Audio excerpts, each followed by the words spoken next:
అంటే పాక్ అధికృత కాశ్మీర్ మీరు చూసుకుంటే సుమారుగా 46 లక్షల మంది అక్కడ ఉంటున్నారు. 49 లక్షల మంది దాకా అక్కడ పాపులేషన్ అన్నది మనకు తెలుస్తుంది. సో ఇక్కడ ఏంటంటే ముఖ్యంగా ఉగ్రవాద చర్యలతో ఆ ప్రాంతాన్ని వాడుకుంటుంది పాకిస్తాన్.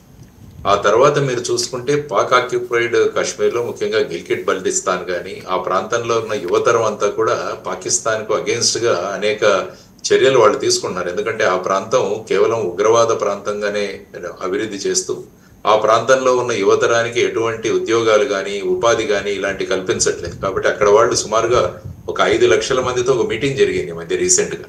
పాకిస్తాన్ ప్రభుత్వం ఏ విధంగా మనం చేస్తుందని. తర్వాత రావు గారు చెప్పినట్టు ఆ ప్రాంతంలో ఉన్న ప్రాతినిధ్యత్వం ఏమీ లేదు అక్కడ. అక్కడ అక్కడి నుంచి మెంబర్ ఆఫ్ పార్లమెంట్స్ ఎవరూ లేరు. ఆ తర్వాత వచ్చేసి అక్కడ ఉన్న అసెంబ్లీలు కూడా ఏంటంటే అవన్నీ కూడా ఐఎస్ఐ నడుపుతుంటుంది. సో ఈ విధంగా ప్రజాస్వామ్యానికి కూడా ఒక పెద్ద గొడ్డలి పెట్టు. ఆ తర్వాత అక్కడ ఉన్న ప్రజల్లో కూడా ఒక రకమైన తీవ్రమైన వ్యతిరేకత ఉంది. సో ఈ వ్యతిరేకత ఇవన్నీ తీసి మళ్ళా, ఎందుకంటే ఈ విషయాన్ని మనం ఇంటర్నేషనల్ లెవెల్లోకి తీసుకెళ్ళాం.